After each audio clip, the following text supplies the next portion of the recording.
Good afternoon, ladies and gentlemen. Welcome to the Danvers Historical Society. We hope you enjoyed today's virtual speaker series. Please be sure to visit our website, www.danvershistory.org, to find out details about our upcoming virtual events and programs. We truly appreciate everyone's support, help, and teamwork in making these virtual events possible. We want to thank our speakers, DCAT, our volunteers, members, and trustees. We hope you enjoyed today's lecture. Thank you.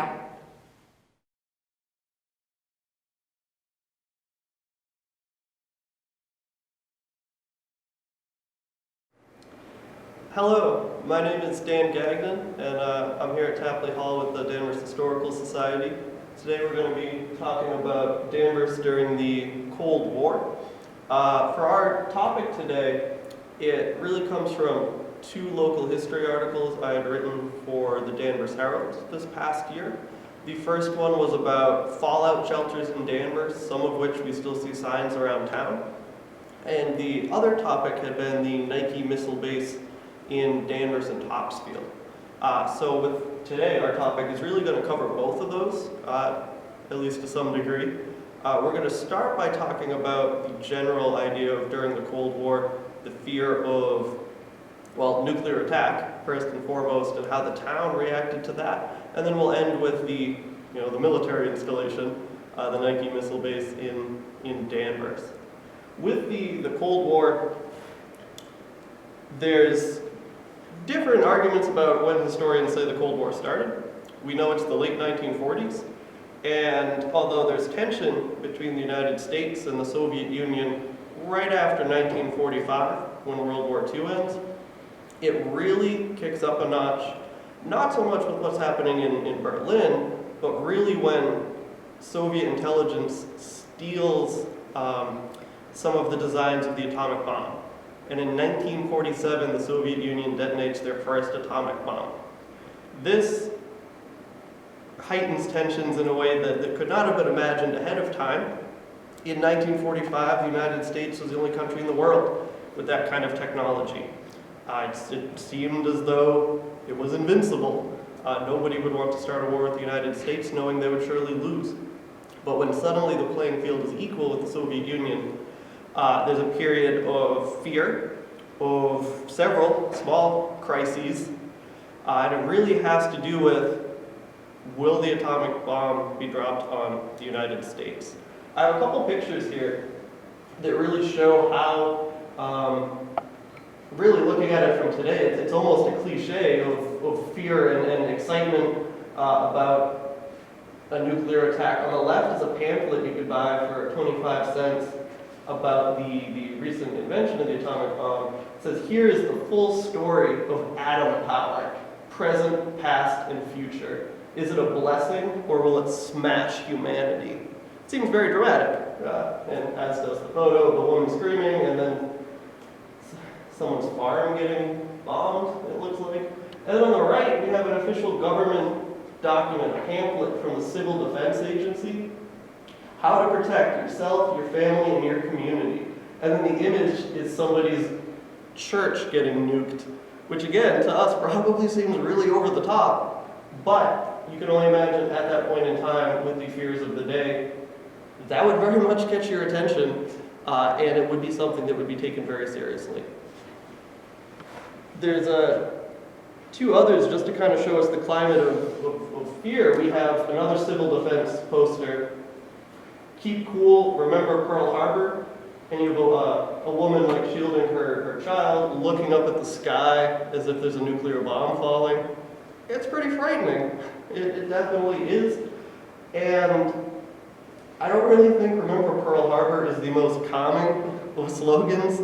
That I don't think serves that purpose. And on the right, we have a general poster for civil defense, which was the agency that ran public fallout shelters, public disaster preparedness, not just for atomic attack, in theory, fortunately never in practice, but for other natural disasters as well. And here we have, take your place in civilian defense, consult your nearest defense council. With Danvers, Danvers had its own civil defense council that was part of a larger state organization. in Danvers at the time, this fear of potential nuclear war, first people took personal actions, such as digging fallout shelters in their backyard, changing over part of the cellar of one's house into an area that was somehow reinforced in case the United States was ever bombed. And then later it turns into a public project, primarily run by the state. What we have here is, well, the first era was people having fallout shelters in their backyards. That's more the 1950s, the original sort of decade. And then by 1960 and 1961, we have public fallout shelters. This is a map of Danvers that was in the state emergency defense plan, and it shows the town divided into different sections. And depending on what section you lived in, you could go to a public fallout shelter. These were meant only if you didn't already have one at your house, or if you didn't already have a cellar you could use for it. So this wasn't supposed to be the kind of the first line, but it was an option. So there's a few that we have here. The Danvers Savings Bank, the cellar of the savings bank right in the square was one, and that's for if you live more in the downtown area, moving out, you can see moving out to Conan Street, Cherry Hill Farm, that area. For the section B, there's a couple options. St. Mary's School, the basement there, Great Oak School in the basement, or St. John's Prep, which was Xavier Hall, right next to the administration building.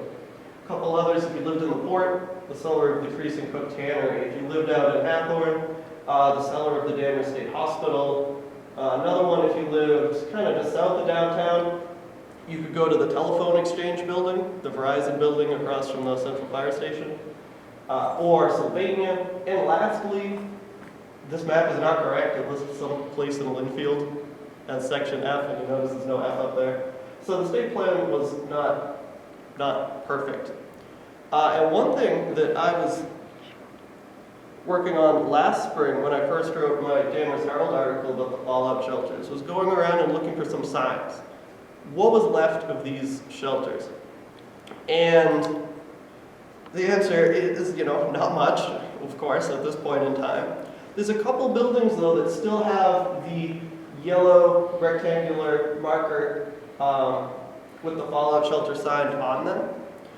All of these shelters had to be publicly marked so people would know, and all of them were regulated. They were all supposed to have the same supplies inside. Now here in St. Mary's, there is nothing left inside that. A decade or two ago, they turned their cellar into more classrooms. So of course, anything that was there, that space was totally renovated. There is nothing in there other than the sign. You notice for a fallout shelter, though, we have a stone and brick building. Some of the others I described, the building at St. John's Prep, the telephone exchange, these are all really solid brick buildings, which was, of course, more beneficial than a wooden structure for a fallout shelter. One of the other signs that is still around town is right on High Street. The old telephone exchange, well, it's still the phone company building, and you see in the upper right there, they have the fallout shelter sign. So I took this photo in March. In addition to these, I had also gone to St. John's Prep and talked with one of the campus ministers who showed me around the cellar of Xavier Hall, which was one of the fallout shelters. And that building has been totally renovated. There was nothing there. Just as St. Mary's. The telephone exchange building seemed like probably the best candidate for a building that had never been renovated. If one was actually looking for, signs still up inside or anything written on the walls. You notice I took this picture in March, and I was hoping to find a way to get in to talk to somebody to be let in to see what was in the cellar, if there were any artifacts still there. But being March 2020, you can imagine the whole world changed in the course of me working on that Danvers Herald article. And so, no, I was not able to get in and see if there was anything historic in that building. With our general shelters, of course, in order to know if there was ever a need to use the shelters, this is where civil defense as a broader organization came into play. There was a town committee. It was based in the cellar of Town Hall for a while. Then it moved to the old police station, which was right behind the central fire station on Maple Street. They had a giant antenna where they could broadcast by radio. The DPW garage on Hobart Street that's still there had the second antenna. And so between that, their radio signals could cover the whole town. Their organization would broadcast on the radio if there was some sort of alert, if there was some sort of, war that broke out and you needed to use the fallout shelters. And each town was told by radio from Framingham. The central command spot, I guess, is the governor's nuclear bunker in Framingham. Still today, that's where the Massachusetts Emergency Management Agency is based. And the Massachusetts, MEMA, is pretty much the successor to civil defense, less focusing on the atomic war part, more focusing on floods, natural disasters, hurricanes, that part. And so here we have two posts of air raid sirens that the Civil Defense Committee in Danvers put up. One of them was at Plains Park, right near downtown, and the other one was off of Route 1 by the state hospital. With these two, the idea being those locations probably everywhere in town could hear them, and they would be regularly tested at the same time. So everybody knew if you heard it at that time of week, it's a test.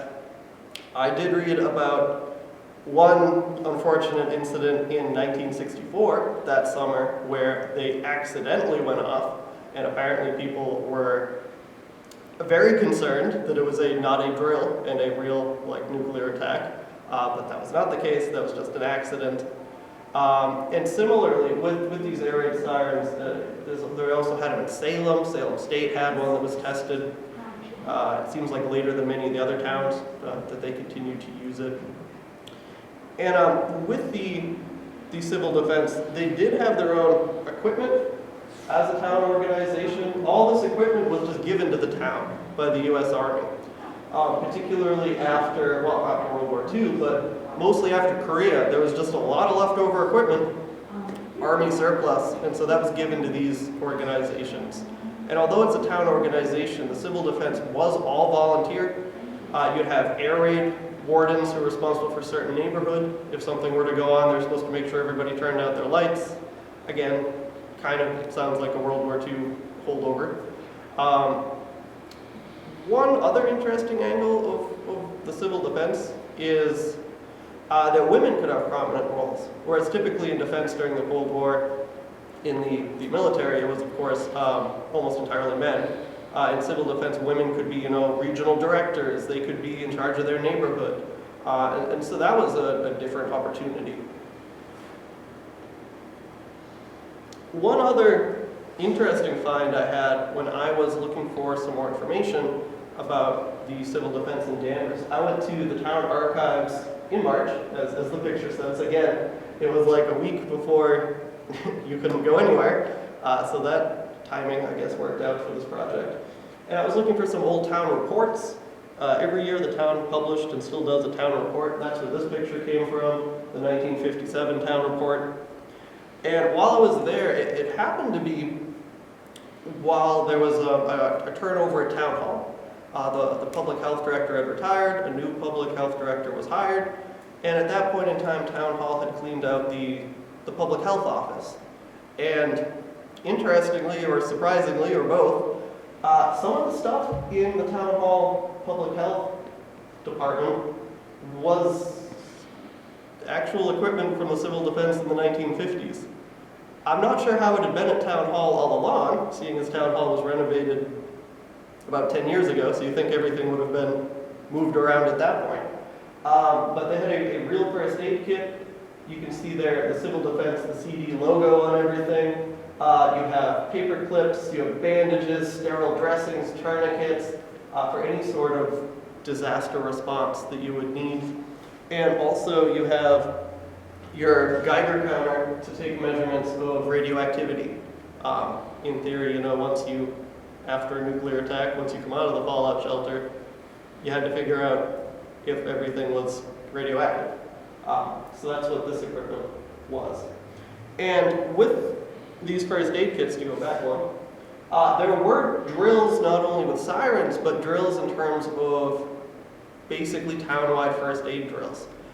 There were a couple people who had mentioned to me about how once the Riverside School was the site of one of these drills. You had people pretending that they were somehow wounded in an attack, and then it was all a test for the town first aid staff to treat these people, and the state was, inspecting their response and examining them to make sure they could do it well and efficiently, and had it been a real situation to help people out.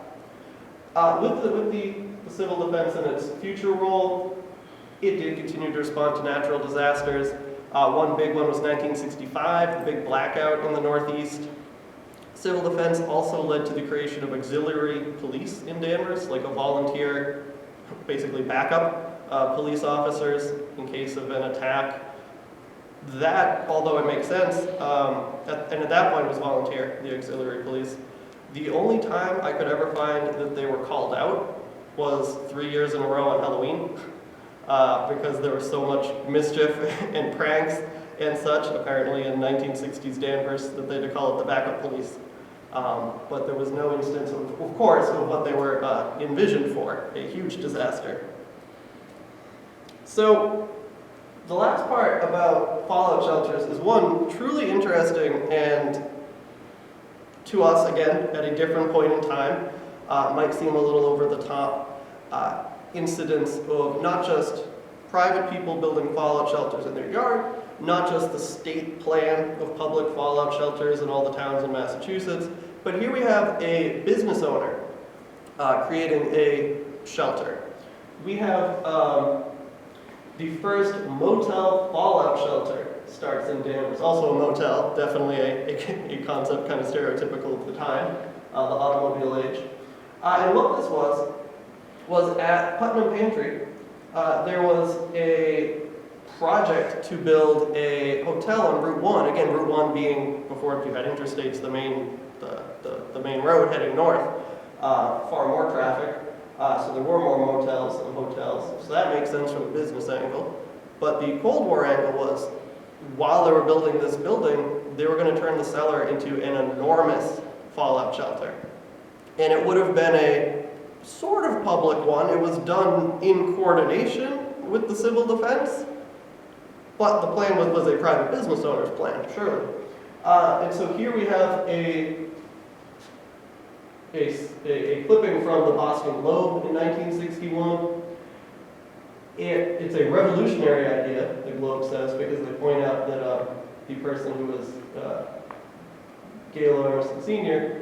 was a descendant of General Israel Putnam, famous for the Battle of Bunker Hill, who was probably the first to say, "Don't fire till you've seen the whites of their eyes." So they're putting that Revolutionary War connection into what the current conflict was here. And this shelter, I wanted to have the whole list here, would have had one of every group or every profession that they believed was needed after a nuclear attack. So that's why it's described as Noah's Ark in the title, because you would have had one of each specialist or profession. You would have had animals, you would have had all the supplies, and so basically even if the entire town was wiped out in some sort of nuclear attack were it to happen, the people in this building could basically restart the town. It does, in a way, kind of sound like a sci-fi movie or something like that. But the people that they would have had within this shelter were civil defense officials, town leaders, medical professionals, a lawyer, an estate planner, a mechanic, farmer, fisherman, chemist, cook, teacher, machine gunner, among others. So they really wanted to be able to basically start society afresh afterwards. I thought it was interesting that one of the people, or one of the professions they were going to have in their fallout shelter was an estate planner. One would think you wanted your estate planned before the nuclear bombs started falling, and that might not be as useful afterwards compared to some of those other professions, but that was in there nonetheless. So this project, it had a lot of publicity. It never went forward. There was a groundbreaking, and you can see they had the town manager, some of the selectmen right there at the groundbreaking, but it just never continued. it seemed as though due to the expense. But that's sort of a very different response here, and a pretty unique local response to this crisis. And although most of what we mentioned here is statewide planning, each town in Massachusetts would have planned very similarly. Danvers did have another sort of unique issue during the Cold War with the proximity of a Nike missile base. Here we have a picture of some Nike Hercules missiles. This missile base, there was one half in Danvers, half in Topsfield. And then there was one in Beverly, half of it was at the Beverly Airport, so right at the Beverly-Danvers line. And there was a fear that that made Danvers more of a frontline community, in that it could have been a target itself, not just the major metropolitan areas that we would think of. So these missiles, they only had a range of about 25 miles. So these were not missiles that they were going to launch in the Soviet Union. They didn't have missiles that were capable of that yet. What these missiles were designed to do is shoot down planes.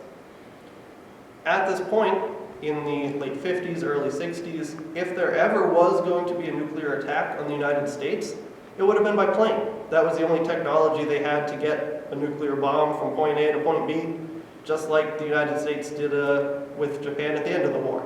A large B-17 or later larger planes dropping the bomb from above. So these planes, these missiles were kept underground. They would be launched, and you would just launch it towards a plane. It would get close to the plane, and it would explode. And the shrapnel the intent was take down the bomber. So that was, it's fairly straightforward or fairly crude, but it was seen as effective at that point. Now, Danvers and Beverly I mentioned way up top. That's the Danvers where they were launching from, right by the Putnamville Reservoir.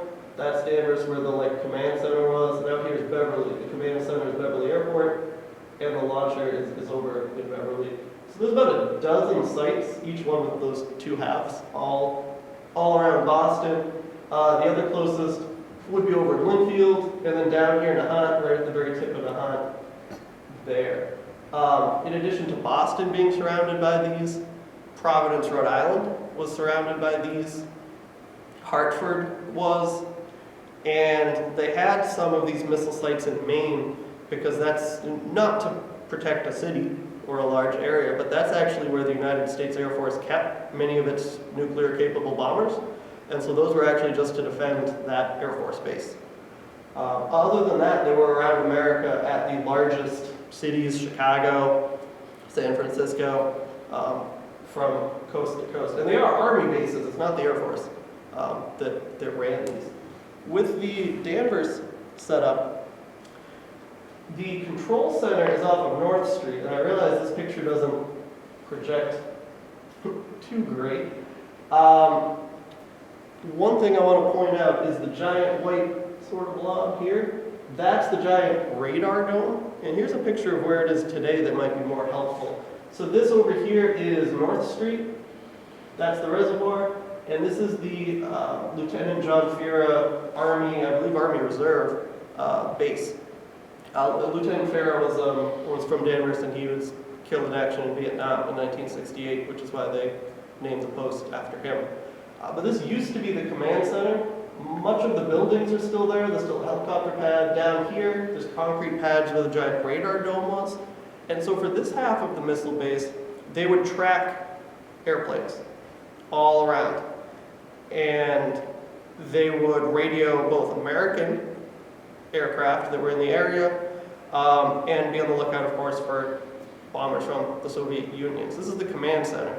And once the radar found a target that they knew was a target, they would radio across the reservoir to what's the Danvers Topsfield line. And that is where the launch site was. So this is the northern side of the reservoir.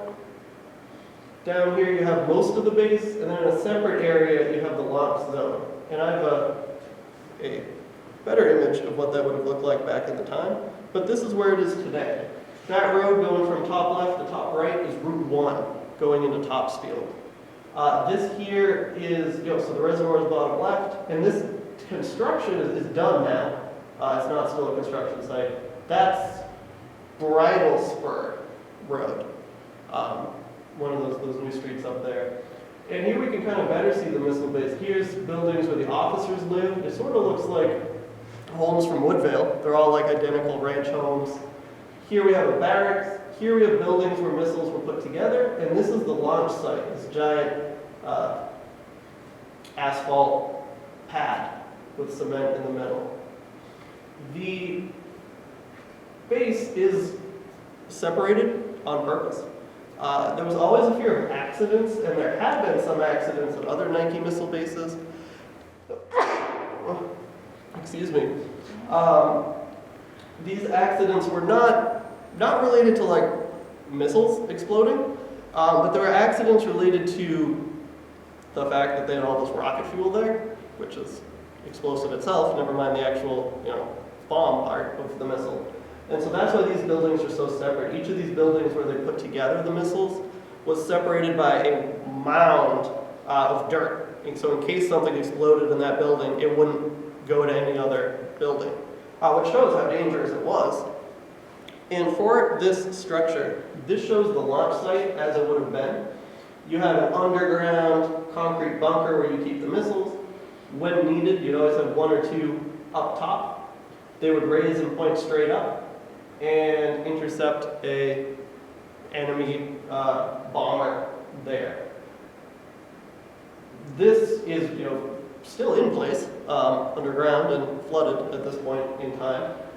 With these missiles, they were in use for several decades. In Danvers through to the early 1970s. The Nike missiles, however, underwent an important change around 1970. And that was that they were upgraded. They're not just upgraded faster, bigger, but upgraded to carrying very small nuclear bombs. This was not, as you can imagine, shared widely. And most people, even those who lived very nearby, didn't quite realize this change. Now the mission didn't change. They still were not, going to reach Moscow or anything. Their range went from 25 miles to 75 miles. That was seen as an improvement. Sure, you can shoot down enemy planes while they're still over the Atlantic or further away. Good. The nuclear component was because they realized that there's about a dozen bases around Boston. Each base could really only manage launching one missile in the air at a time. So as long as you sent more than 12 planes, your planes would still get through and you could bomb Boston. It's a pretty big problem to go through all this time and effort and build all these bases, and all you need to do is send the 13th plane and you've got it. So that's when they added the nuclear tips onto the missiles. What they would do is if there was a whole formation of Soviet bombers, you could in theory take them all down now with one missile. It would go up, go near the planes, its warhead went off like before, but now it's an atomic blast and it would clear every plane out of the sky. On one hand, this does make sense, not allowing enemy planes through. On the other hand, these bases are all around the city of Boston. So if you look at your two scenarios, the worst case is a plane gets through and bombs eastern Massachusetts, surely the worst case. The best case is the Soviets don't bomb Boston, instead we set off a nuclear bomb over eastern Massachusetts, which I guess is maybe better, but either way there's still nuclear bombs being set off in the sky over eastern Massachusetts, which doesn't seem like the greatest plan. Fortunately, it was never tested, because we would have almost been bombing ourselves in a strange way. But that was the upgrade there. This is a final photo I have of how the launch site would have looked. This is one from Texas, but they're all identical. You can see here, there's doors, metal doors that open, and that's when the missile will be brought up on an elevator from below. There's 3 of those, and then they're on a track there. So this is what it would have looked like in the day. Today, it's all overgrown. The buildings are pretty much fallen in, of course, kind of having been left. In general, Nike missiles aren't used anymore. They were used through the 1980s at different places around the world. But now the United States uses Patriot missiles to shoot down enemy planes. So they are just replaced with a totally different system. There's only one Nike missile base that you can visit today, which is the San Francisco one. It's a national park because this was such an important, national project. And that's one that, it's right next to the Golden Gate Bridge. So it's still owned by the federal government, which is why that's the one that was preserved. But this having a base in town definitely made Danvers feel like it was more on the front line of the Cold War compared to other towns in Massachusetts. It could have, in actuality, made it more of a target compared to a town that did not have any sort of strategic base. But that kind of led to this rush in planning in Danvers, maybe more so than other communities. Danvers being one of the first to have a civil defense committee, one of the first to have this townwide program, to have these public shelters up in place. And it was really on the cutting edge, probably because at least some people knew what was going on in their backyards. With civil defense, as I mentioned, that agency's gone away to the Massachusetts Emergency Management, or at the federal level, it's FEMA, it's disaster relief, but not so much the military or almost military aspect of actual defense. So there we have Danvers during the Cold War. I know that people have sent me messages of some of their own experiences during this time. And I would encourage you to share those definitely. There's so much to the story, so many different angles. There are people who buy houses in Danvers today and still find a fallout shelter in their cellar or backyard. So it is very much still a connection, even if it's not quite as obvious as just the giant yellow signs. There's definitely still connections today. Well, I'd like to thank the Danvers Historical Society for having me. It was great to be able to talk about this time period, and it's maybe a more recent historical time period than most. So I'm happy to kind of branch out in that direction. Thank you. Questions? Yeah. It seems strange to me that you mentioned how these sites were all built the same. And so here we have a lovely aerial view, and therefore you've pretty much got the blueprint of every single site across the country as an adversary.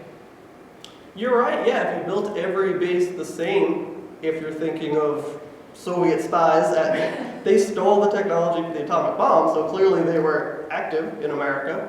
Yeah, you're right, that each one is identical. You could have somehow plotted against any of them if you knew that they were all identical, and they all were. They're all set up the same way. The buildings, these outbuildings where you put the missiles together, the exact same spots.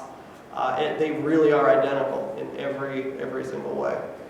Another question I have is, my understanding is back in the day when folks were building their own personal fallout shelters, a lot of other public buildings were thinking the same thing, even though they weren't designated as an official site. For instance, right here, Tapley Hall. I'm thinking during a certain time period, buildings such as this, and 2 doors down is another telephone building,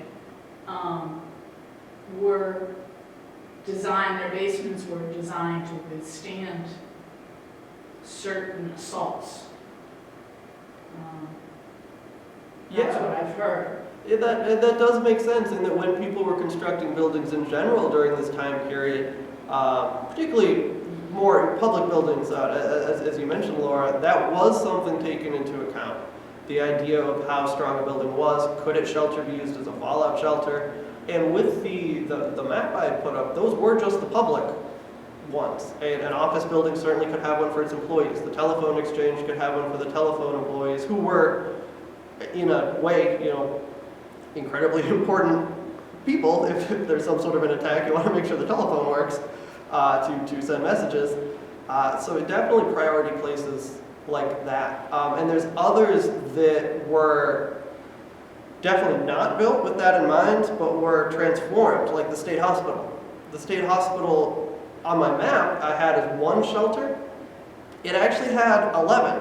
Every building, the cellar had partly a fallout shelter that could host, it was more than 3,000 people was how it was described. So the idea there being, on the one hand, it was partly a public shelter. On the other hand, it was for the many employees and patients who lived there. So it also was for them. And so we definitely have some dual ones. Well, thank you again very much. Well, thank you for having me. Thank you, Dan. Thank you for spending time with the Danvers Historical Society. Please be sure to visit our website to donate at www.danvershistory.org. Have a nice day.